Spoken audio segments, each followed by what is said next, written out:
Hello, and welcome to the rap party for Yakuza 0. Thank you so much for joining me. This is TheBlueShifting, of course, and I'm here. So kind of just a brief, I say this at the beginning of each one of these because I don't know a whole lot of channels that do what I do. So rap parties are essentially what I say to when I want to put all my thoughts out about a series, because you're getting very raw, kind of live reactions, like my first time really experiencing a story on the channel. And that means I don't get to do a lot of deep diving until I get towards the end. So this is my way of kind of putting a capstone on top of it. It's a lot more relevant to stories like visual novels that have branching narratives, so I can't showcase them all.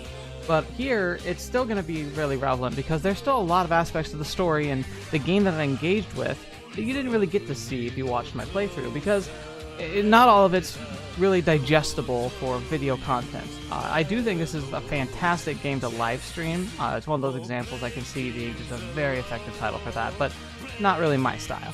This is the most live I tend to go, and that's because I want to have an opportunity for anyone who's watching this to be able to ask questions live, or like throw in some input, or get my thoughts about a particular subject that they're really interested in. Otherwise, you're most likely watching this in post, and that's perfectly fine. This is, again, meant to be a capstone. It's not something I even expect a lot of people to come to, but if you wanted to get my more in-depth and more complete thoughts, this is where we come to, and this is kind of how I launch us into the next title. And it's also where I typically announce what we're going to start on the next week in the slot. So this would be for the Tuesday slot. So at the very end, I'll do a formal announcement, dropping a trailer, and kind of wrapping up my thoughts about what we're going to be moving on to from here. But from here on, we're just going to be talking about it. Now, ironically enough, what you're watching, most of the time when I do these, I have like a slideshow of like specific scenes, but because this is one of the first live playthroughs that I'm wrapping, I'm going to kind of just showcase essentially the footage I recorded from my last episode, but to the disco music, because, you know, why not? So, I hope you enjoyed this. I hope this is something you find interesting. We're going to jump right into things. So, this is meant to be chronologically the start of the stories of Kiryu and Majima. Now, I don't know much going into this series. I know like the general feel of like what Yakuza is and how the game, like what a game about Yakuza would kind of entail. But it's essentially a mafia. I also saw, before I played this, memes of Majima. Not much, and I didn't really have context for it, but like Majima's a meme, and I kind of got a feel for that, especially towards the end of his story. I don't know how much Majima tends to be involved in the future titles. Kiryu definitely comes across more as like the mainline hero / main character, but I'd really be sad if that's the only bit we got to see from Majima. I'm hoping there are future games we get to play like from both sides, both perspectives.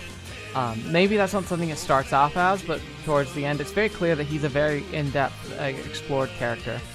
But at the end of this, it kind of felt like he kind of completed an arc in a way, where Kiryu seems like he's just starting his. Like there's like almost like what we're actually seeing here, ironically, timing-wise, is that it's like Majima had been through his arc, like his whole fight with the brother, how he still overstepped his bounds, Majima got caught up in it and barely made it out alive. He had to deal with the consequences of that, and at the end of this story, Majima breaks free and essentially becomes his own entity and becomes like a person. And ironically, I loved how Majima was inspired by some of the wacky characters.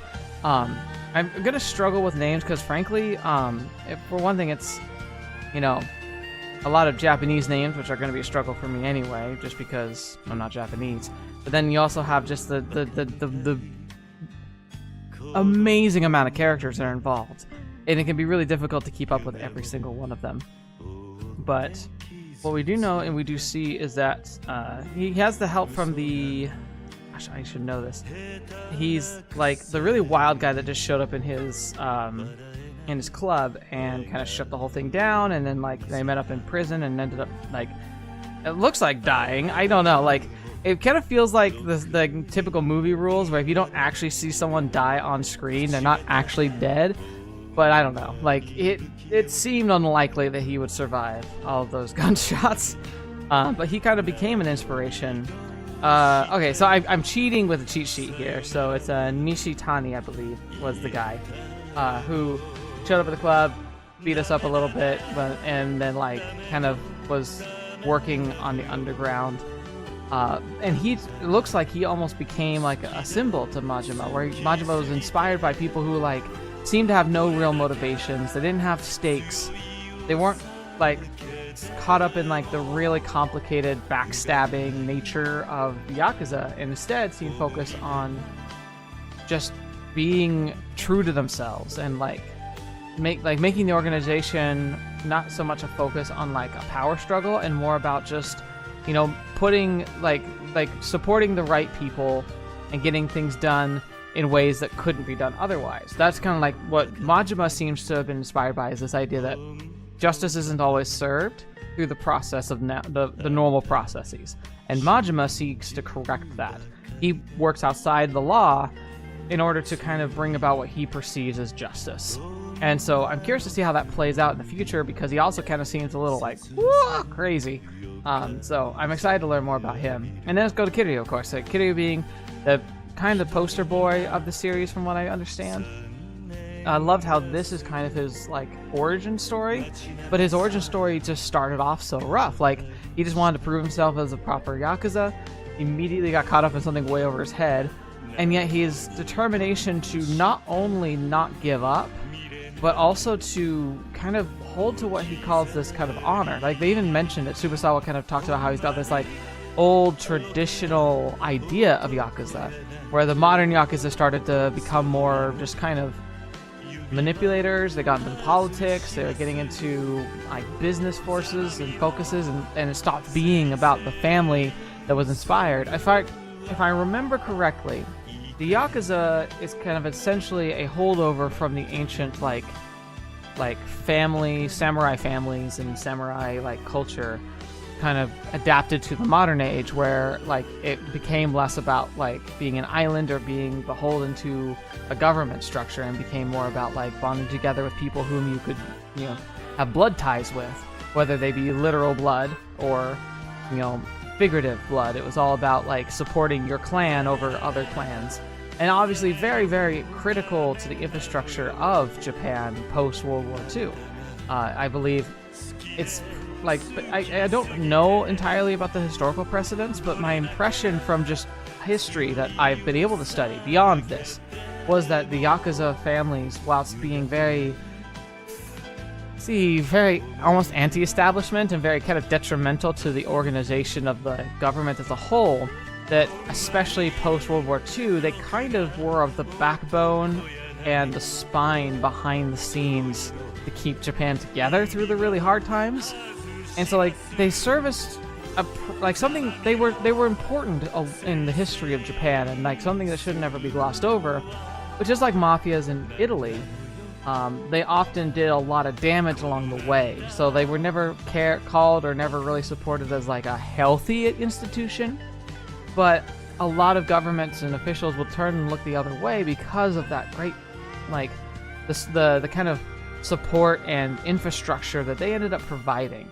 Now, I would never argue that they were like necessary or that they were a good force, but this isn't stories about good and evil. It's about, you know, respect and honor. And that's something that Kiryu exemplifies, is this idea of honor, where he might be willing to like do stuff outside the normal structure of law and order, but he was never somebody who would be pulled into doing something that he felt was dishonorable. He never picked on the weak. He actually tended to go to the weak's aid, be willing to go out of his way to help support them and be there to uplift them, despite not having any necessarily investment or involvement with them. So Kiryu isn't just an exemplary of somebody who might be like almost like a vigilante, like or like a Batman, rather than just a simple thug. Although he is very much thuggish in the sense that he doesn't really contemplate the large pictures usually. He kind of just gets swept up in events. And just like me, as playing the game, I felt like most of the time I was struggling just to kind of figure out like what was happening and like why like the stories kept getting so crazy and insane. I think if there's anything about this series that it does, it kind of exemplifies this idea of like following in the footsteps of Mafia, specifically entertainment of Mafia, like Godfather, is the fact that like it does such a good job of grabbing these characters, making them relatable, and then upping these stakes to these insane proportions, where from the first 10 minutes of this game, I was completely invested in Kiryu's story and really wanted to see like what had happened, like why was he being blamed for a murder he didn't commit? why was the family that he was supposed to be like supported by turning against him, and where did that all play into all the things? And like as it continued going, it made it very clear that like he simply got caught up in a game that he had no understanding of. And that's a really good place to put a character for like a character that we insert ourselves as, like the player gets to engage with, because Kiryu gets to learn information as we do in an organic way. It was never, and Majima in the same case for the storytelling wise, but Kiryu is a fantastic vessel for storytelling because his very nature beholds him to be the kind of individual who is not going to be privy to a lot of the internal machinations that are going on. He kind of jumps into it feet first or fist first and really like engages in that way, which is really, really cool to see. And it was really fun to feel like we got to grow with him. And then at the same time, we also had this weird dichotomy because this is not the first title. This is a like prelude to a greater story. And it makes a lot of clear references to characters in this game that are just, they meant really nothing to me because I hadn't played any of the other games. But I can't help but see how they were meant to be these like, oh, and here's this character, and oh, look, this is what this person's doing, and like, oh, you remember this guy, right? And I was like, no. And that's okay. Like, I don't think it's a bad thing. There's a lot of people who say this is a good place to start the series, and I can see why. But I also do feel like there were a lot of reveals that would have been a lot more impactful if I had played them in release order rather than chronological, because it was obviously tailored for that type of audience. Still, fantastic reveals, a lot of fantastic characters, and I think that's another reason why it was kind of hard to follow like who the players and characters were, is that it was pulling like notable people from what I'm guessing is essentially the entire Yakuza storyline, from Kazuma all the way to probably, like, I don't know, Rena, the girl who runs the bar. Like, she seemed way too important for having such a very minimal role in the story. So that makes me feel like there's a lot more that she ends up getting involved in as time goes on. So, yeah, again, this is just, like, my feelings and my overall kind of concept of the story as its entirety. And I think that's perfectly good and reasonable that it's not all as readily available to someone like me who's just getting started. Instead, I look forward to playing the games that come down the pipeline. Like, I am convinced that I want to play the rest of all the Yakuza games, and a good friend of mine who really has been he was very excited to see me playing Yakuza, and like he would constantly like talk to me about the things that were happening in the videos, and he's made it very clear that like the rest of the games are enjoyable, and the newest like kind of branch off of the Yakuza games, which is the Like a Dragon series, are absolutely worth like investigating and playing as well. So I'm really excited to continue to explore these games and get to know these characters and kind of see them develop and grow. So anyway, that's my kind of impression of Kiryu and Majima. Is clearly there's a lot more to explore with them, especially Kiryu. So like while he was fantastic to follow, I still feel like there's so much more for me to learn about him. I also really enjoyed for Kiryu's point of view Nishiki. I really loved seeing like the bond that they have. I'm guessing that there's a lot more that's going to happen to it, but I almost got this impression that Nishiki is going to be... Because I really thought that Nishiki was going to be somehow removed from the picture by the end. Like, it was kind of playing and leading up to this idea that, like, Kiryu was going to end up losing some of the things that mattered to him most, and that was something that didn't really happen in this game. I mean, it happened for Majima, clearly. Majima's story with Makoto was fantastic, and it was like a fully developed arc. I kind of thought we were going to see something very similar for Kiryu, but we never saw that. Nishiki made it through to the end, which I just didn't quite expect. Which is making me guess that something happens further down the storyline, where it's more of a, oh, Nishiki is going to be a very tragic character for Kiryu, but not now. Like, his fate is further down the line. Or, like, what would be even more bitter is that something that was implied at one point was that the family wanted to tried to make a deal, and Nishiki to say, like, hey, you can improve your standing and not be caught up in all this chaos if you're willing to help us, hunt him down or even take him out. I wonder if that is going to be a repeated theme in the future, especially because Kiryu made it clear that, like, look, if you have to choose between yourself and me, choose yourself. Like, like that whole scene with like the driving into the countryside and Nishiki holding a gun to his head was really, really well done. It was so emotional, so cinematic at the same time. But it makes me worry or like ponder this idea that like either will Nishiki become like a fallen martyr type character for Kiryu, or will Nishiki eventually be pushed into a corner so severe he ends up actually taking that betrayer's point of view where they have to actually fight for all they have and kind of like have that reconciliation and that powerful moment, because it felt like we were going to get it for a delivery of that kind, and we didn't. But I still thought Nishiki was a great character. And if we're talking about great characters, let's talk about Makoto. Now, Makoto's like one of the most tragic characters I think I've ever seen in a game or a story.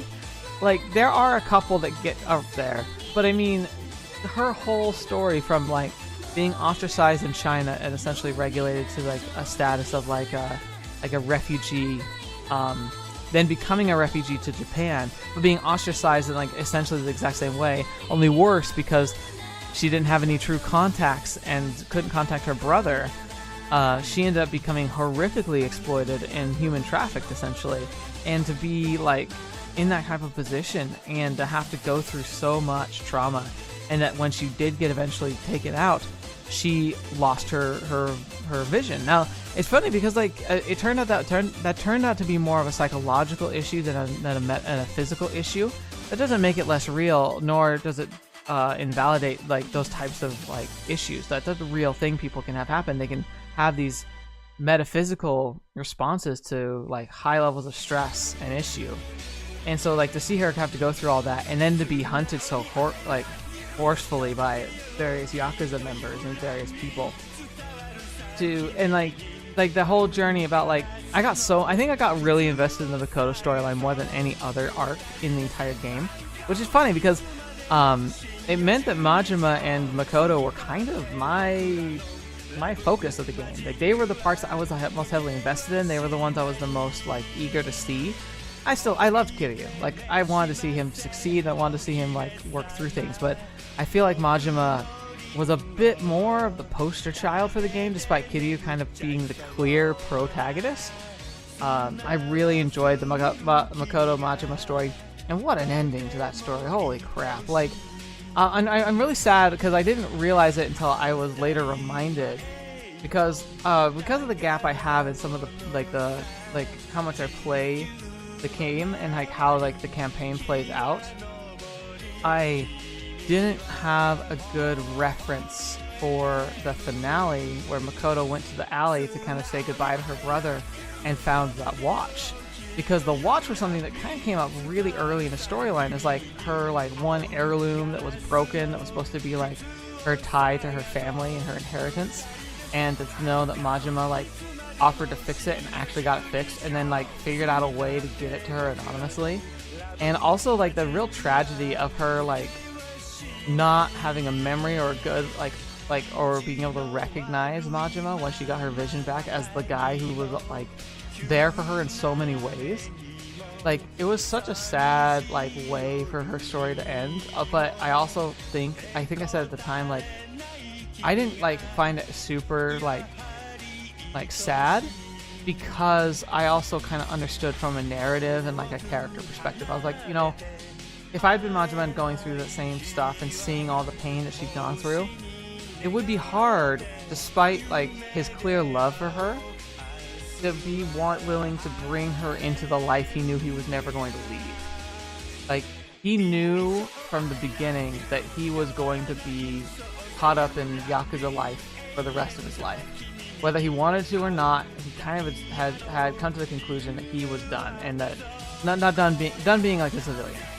And like I think he made the choice to let her find happiness that she had so long been denied, specifically because of the Yakuza lifestyle and the Yakuza influence in her life. And she decided to instead make sure that she was given every chance to have a very successful life as a person. And that's what we see at the ending. So that's why like my friend said that he really found that ending to be really, really sad and to be very personally like engaging and hard to like process in a way. And I agree, but at the same time, I was not as overwhelmed emotionally because I agreed with Majima.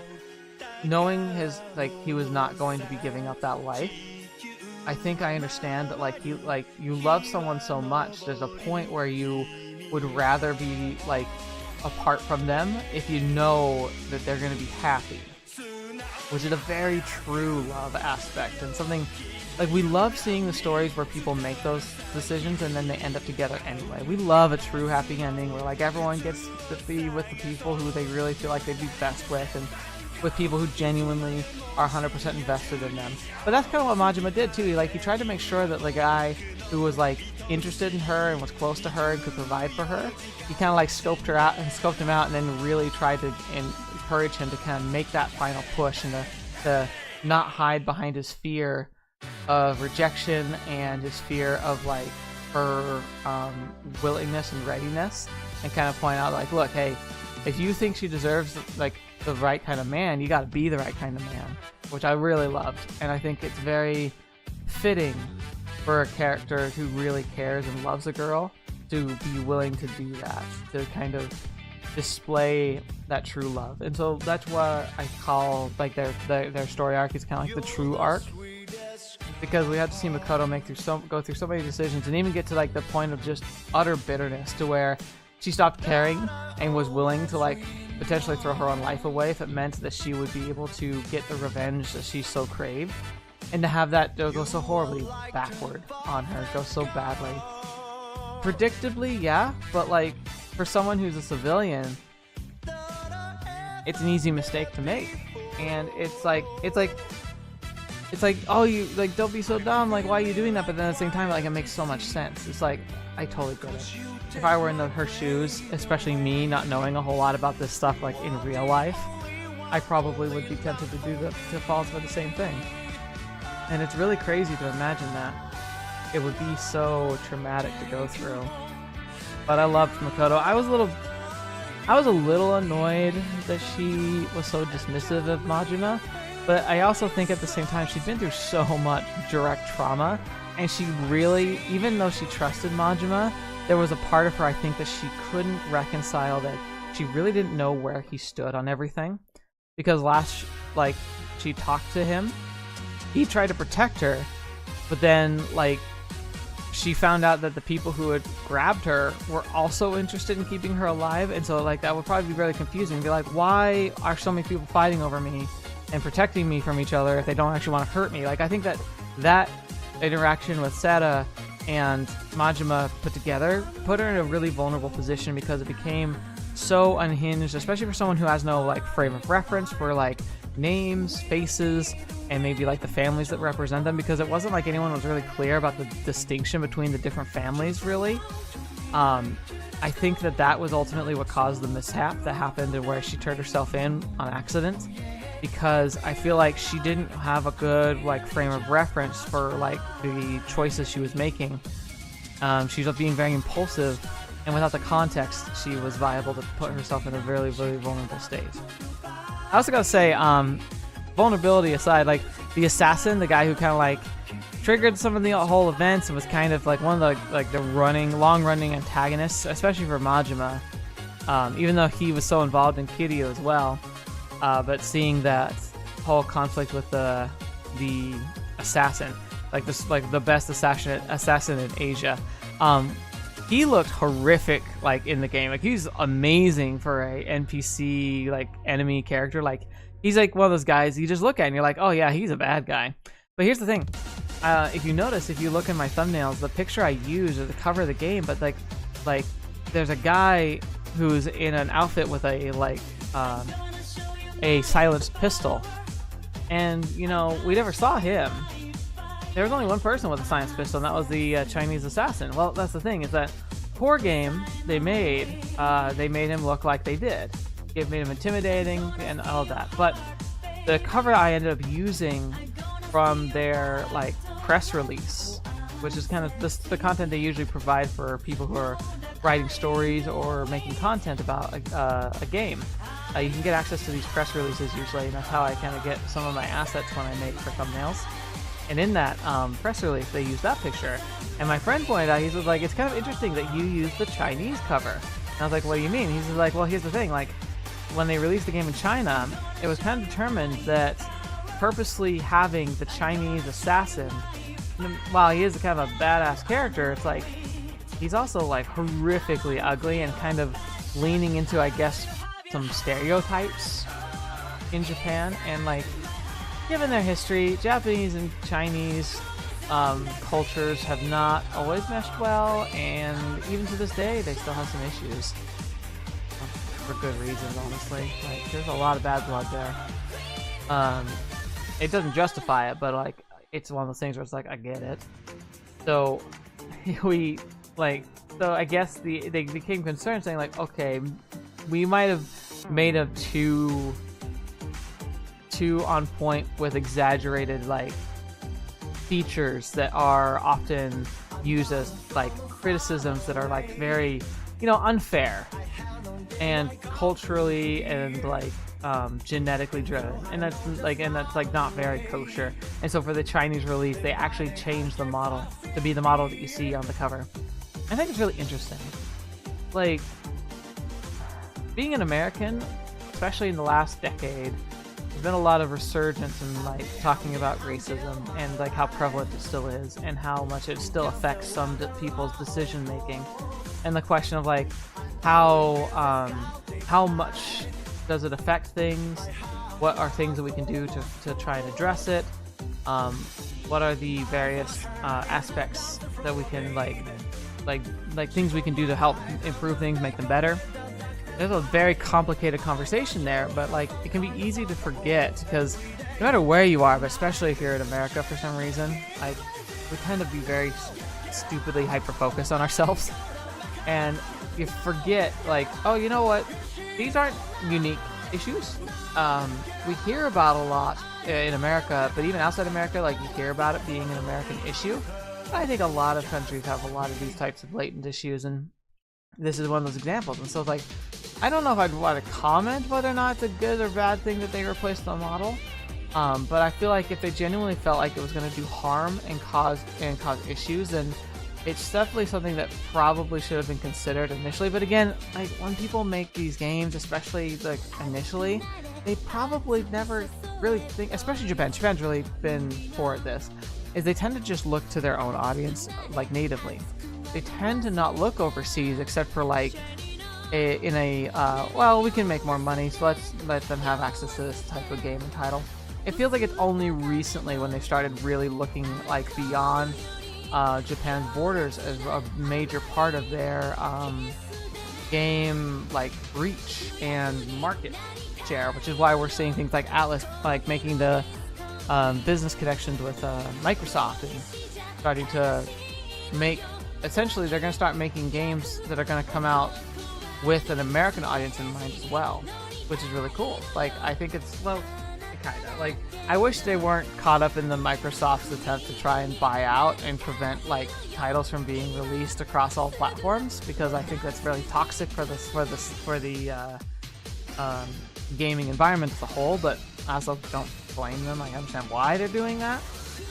I mean, PlayStation had a death grip on stuff like Atlas for a long time, though I don't feel like they were extorted to do that. I think initially that was a choice by Atlas, saying like, hey, we're not interested in any other platform for PlayStation. And like if a business chooses to make that business decision, like, like, our power to them, even if it seems weird, and if they get clearly bought out, like, whatever, do their thing. Anyway, so yeah, it was just really a kind of an interesting tangent was about that assassin character. Of the characters we got to see that were side characters, my favorites were probably Sera, who I just liked his attitude. I also liked how he played his, like, the political game, where he was kind of, I felt like he had a good perspective on the situations, and he was, working very closely with Kazuma, obviously, but he also was clearly like doing things on his own way, and I just liked his style, his dress style, the way he spoke, the way he like dealt with people, and how he was one of the few characters that was kind of just on the up and up with everybody. Which is ironic considering his role in like being like the secretive, like underhanded aspect of the family. But I still liked him as a character. I also liked Tachibana. He was really sketchy at first, and like I like how that sketchiness was kind of justified, but I also loved the revelation that like he was doing all of this to get an upper hand on the families because of like he didn't like the unilateral control the Yakuza had at the time, but it was also mostly about like supporting and finding his family and his people. You know, he was a successful migrant who really tried not to lose sight of where he came from, especially once he like learned that his sister was in the country, but he had no idea where she was. That revelation, that drive that he then gained was really like respectable to see. I'm sad that he like was only for this story, but it kind of was the writing was on the wall with all the health issues and stuff he was going through. It made sense that he was not gonna make it through to the later titles. It does make me wonder like how involved Sarah's gonna be now that he's essentially like the family like captain and head, at least the temporary one until Kazuma comes back out. I really want to know more about Kazuma because he was such a catalyst for everything that happened and the genuine like father figure and inspiration for Kiryu. We really didn't get to see anything about him, and I'm sure that's because like his story gets covered in later titles, but I still like I want to know more. I want to understand like his role and his plans, because he seems like everyone like there's some pretty powerful machinations going on. Like Sagawa really was pretty clever with how he dealt with everything and how he played everything out in the family and like set himself up. It was pretty clever, and so to have him be so did I say it was Shibusawa? No, not Shibusawa. It was not Sagawa either. It was Shibusawa. I'm mixing. See, it's hard. I'm easily mixing up these guys. I just think that it's one of those things where he was so well done as a character, and his motivations and his ultimate like his plans and how like cleverly he exacted them, and then to have him talk about Kazuma saying like if I had any chance of beating him, I had to beat him when he was in prison, you know, like talking about how Kazuma was like this mastermind. So we didn't get to see payoff for all of that build-up, so it makes me really excited to see like how things play out with Kazuma in the future. As far as the other like Dojima family members that we kind of got to see, Kuze, most annoying, most repeated fight in the entire game, but I did love how Kuze became this litmus test of your own play of the strength of the player, because I got the feeling that besides bumping up his health a little bit in later fights, ultimately his fights were all kind of the same. Maybe the settings were different and the circumstances, but when it came right down to it, it was always a one-on-one fight, essentially, with Kiryu, and each time was easier. And like it kind of was a really fun way for the player to kind of gauge their growth. Even though I found the character Kuze to be really annoying, I think that's intentional. I did kind of like the running gag where I was like, how many times do I have to beat you up, old man? Because it really made sense. Awano was impactful, but he seemed a lot more disengaged, because we never actually I don't think we really fought him directly. Oh no, we did as Majima, but we didn't fight him as Kiryu, despite the fact that he did engage so heavily with Kiryu.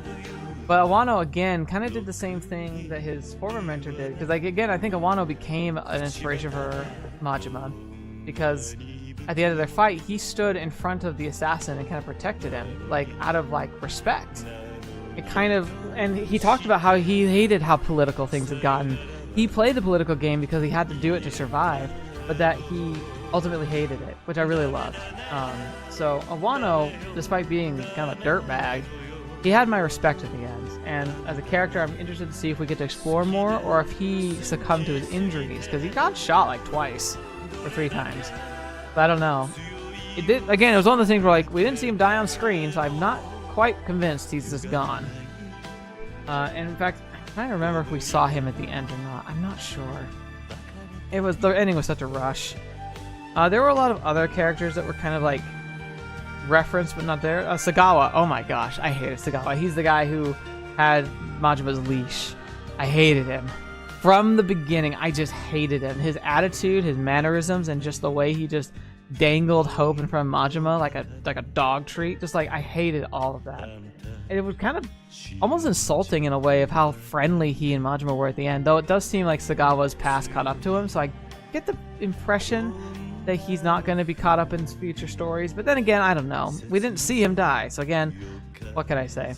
Shimano, the bald guy who was kind of Sagawa's head, who was trying to do like the backdoor deal with the other family, the Western family, who was trying to muscle in on the territory in Tokyo. He was interesting. We didn't see a whole lot about him. He's again another one of those characters I'm imagining is going to be a lot more impactful in future games, and he was more of just like a call-out type of reference rather than anything else. Other than that, there's really not much character-wise that sticks out. Besides just like there's a few like the mentor characters. There's like the guy who like got the weapons and stuff. It's all really interesting, cool stuff, but kind of minor characters besides anything else. I don't know if any of them are going to be important in futures. I did think there was one other one I was going to think about. Oh yeah, I loved all the cheesy... Okay, we have to talk about the side stories. So, the part of the game I was exploring after I finished and before I did this was trying to go through side stories. I'm still not even close to 50% through the game. So I have no idea if that is just side stories, if there's like other things I have to do, like all that. Like I guess there's like the fighting arenas and stuff as well. That's stuff I don't know if I have the patience for it. But my goodness. The best thing about this series, in my opinion, is the fact that like the characters and the stories of the main line are hyper well done. Like it's character development, it's growth, it's progression, it's combat, it's excitement, it's like hits you at the edge of your seat, biting your nails type of fights and types of and situations. It's just beautifully done, but it is very heavy. And so to have it where you get caught up in these side stories that are just odd, comical, hilarious, bizarre, and they have like the fun references of side characters like Miracle Johnson or Stefan Spinning, like all these like wild side characters and side stories you get caught up in. Even like the stuff with the property management, like the 5 billionaires and the 5 like the stars or the planets of the different like cabaret clubs. Like it was all just awesome. It was so fun and such a good juxtaposition. Like I don't think a game of Yakuza without silly side stories would be quite the same. Like it would be so heavy, it would be kind of brutal. And I don't think you could ever make a game that was so focused on like the feel of the side stories, where it would kind of come across more like a Grand Theft Auto kind of game, or even like a Saints Row. And I don't think that would have done it justice. I think it's the balance that really makes this series shine, and for me, had a lot more impact than those games. Like, I loved Saints Row, especially 2. Saints Row 2 is my favorite. I also enjoyed the GTA games, specifically 4 and 5. They've been really well done, very good and very engaging, especially 5's characters and stuff. Like, there's some good stuff there, but like, they're so constantly wacky and so constantly like ridiculous. It starts feeling like you're not playing humans, like you're playing superhumans. And while that you get that same kind of feel in Yakuza when it comes to like the brutality of the fights, the actual stories and narratives that you see do feel a bit grounded. They feel like I could almost believe this is based on real events, and maybe it is. But the fact that you can have that kind of juxtaposition is so cool. It's so beautiful. They're gonna have those two extremes and to have them work so well together. Majima and Kiryu are just adorable, like amazingly fun characters, and to see them and all these shenanigans they get caught up in, and how much fun they clearly have getting sucked into all these crazy, wacky side characters and side stories. I even after I finished, I spent like a good hour on the phone with a friend of mine, well, like in a Discord call, talking about my favorite side stories, and I could keep talking about them because like a lot of them offer something really engaging and fun. So I had a lot of fun with those. I know I definitely only scratched the surface, and even then, I didn't even show all the ones I covered while I was playing, because oftentimes they would be caught up in the middle of like a grinding session that I was doing with the like property management of the cabaret club, trying to get more money to upgrade my characters. And I do want to talk about those games. That's kind of what I'm gonna wrap up on. It's like finally the Cabaret Club minigame and the real estate minigames, because apparently there's a fairly decisive topics in the community. So I'm gonna kind of give my take on them. I think the real estate minigame is horrifically boring. It's a fantastic way to make money, and it takes very little like direct input to do, but I still felt like it was mostly just button clicking and then go off, do something else, and then come back and push more buttons.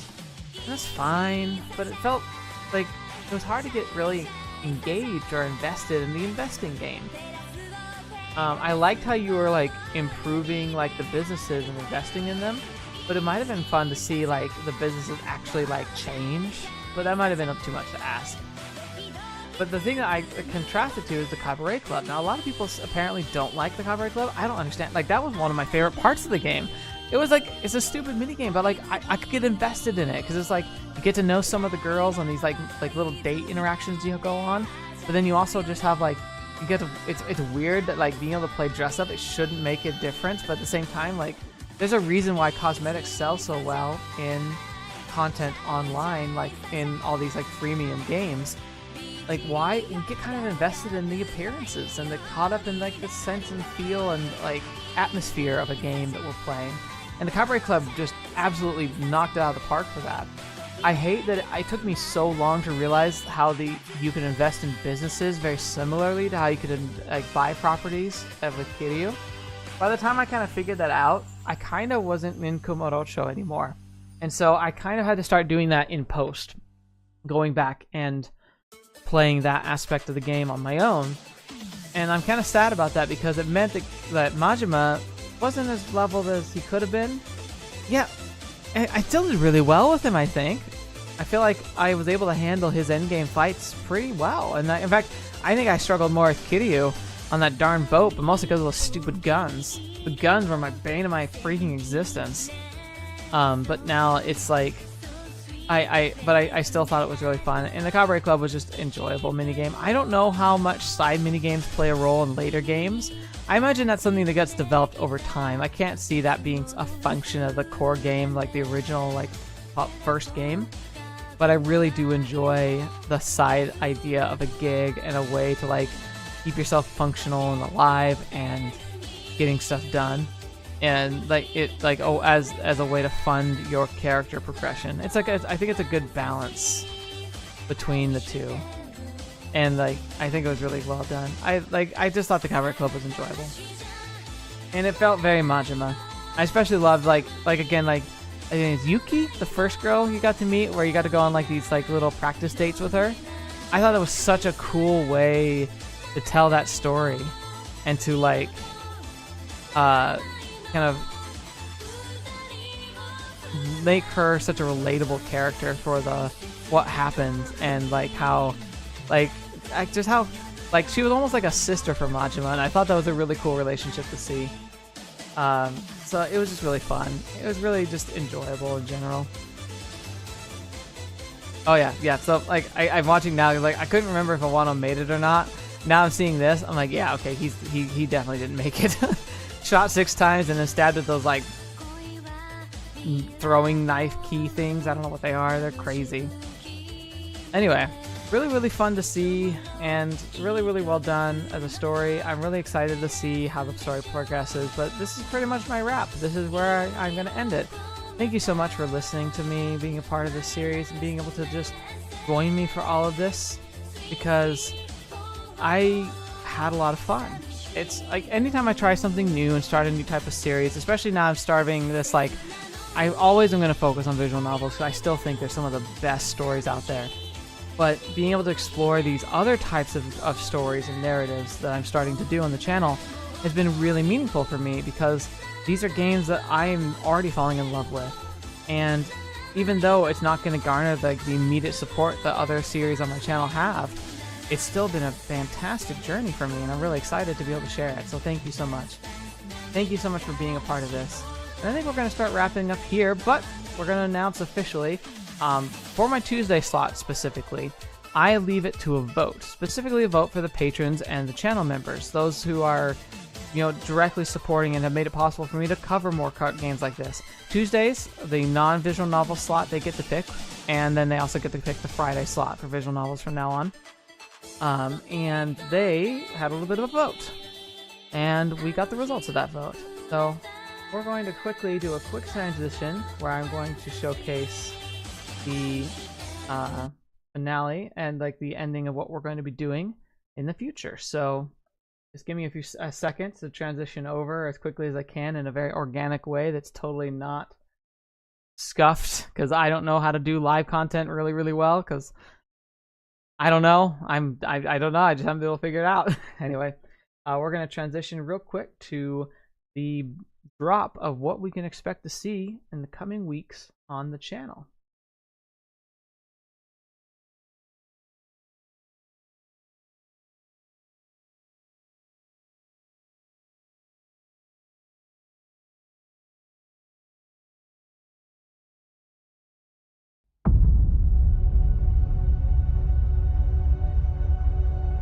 Humanity has always hunted for knowledge in the unknown.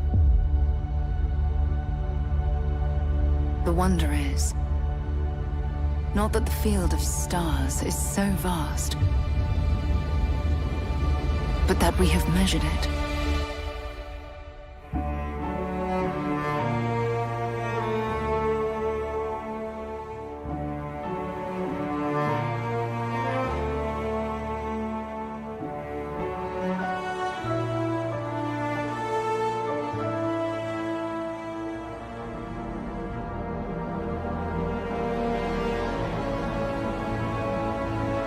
We're all here because we're committed to the biggest question of all. What's out there?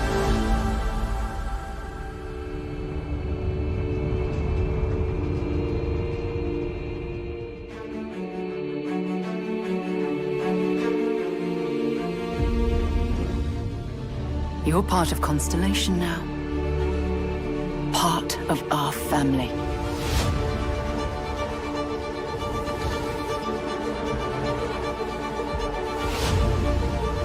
We do not fully understand all that is at work here. No finer group in the stars to be unraveling this mystery. I'll follow you from here on out, Captain. Grab jump is ready. I love this part.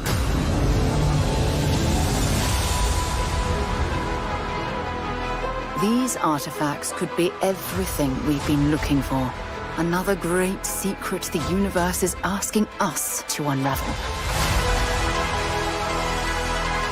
Human settlements throughout the galaxy could be at risk.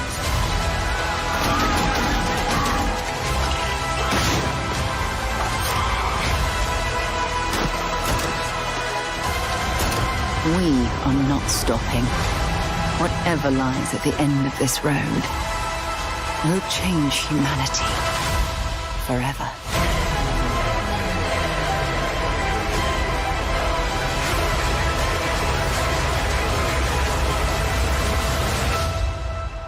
This is where we belong.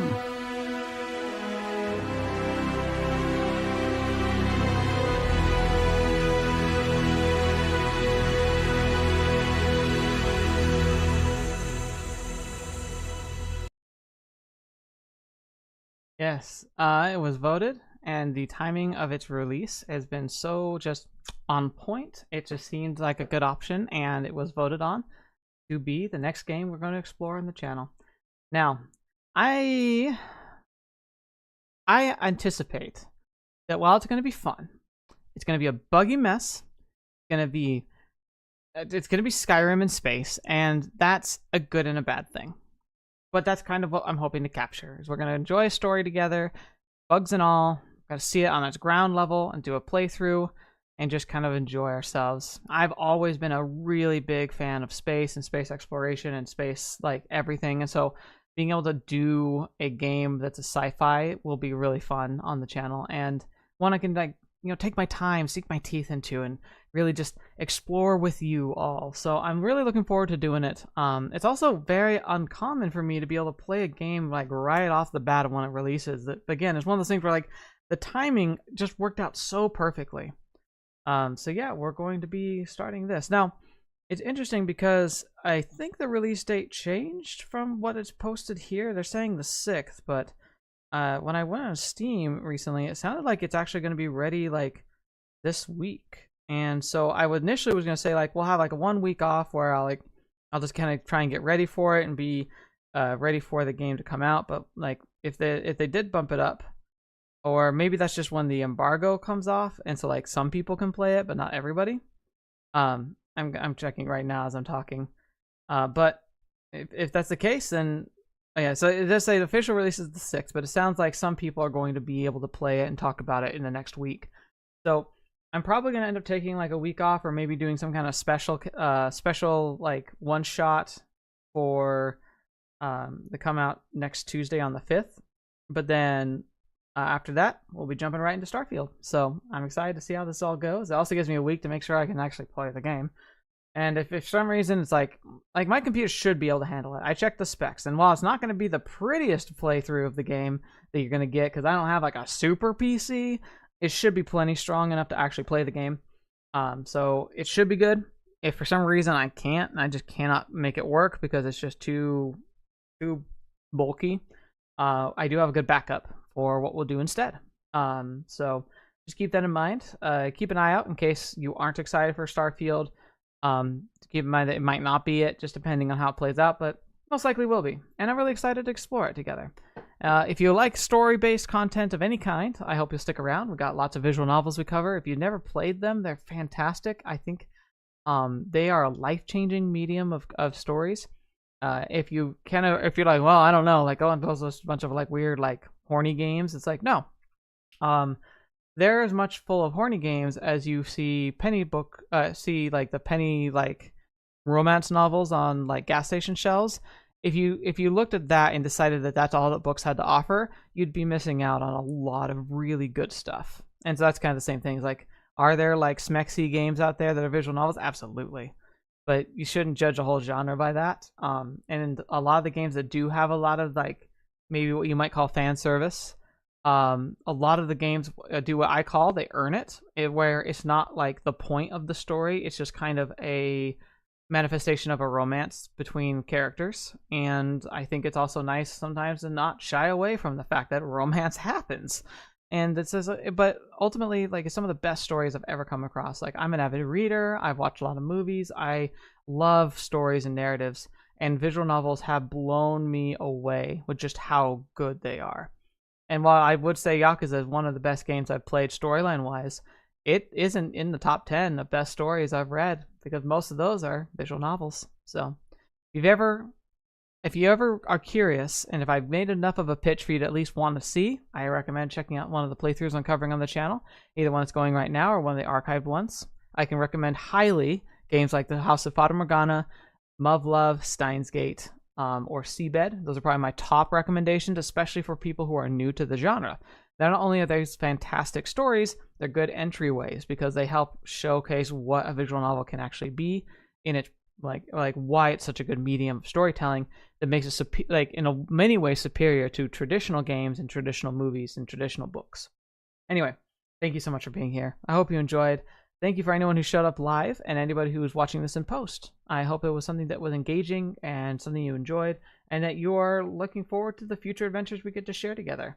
But this is where we're going to close for officially. So thank you so much. And until the next video you're watching me or happen to see me in next, I'll see you there.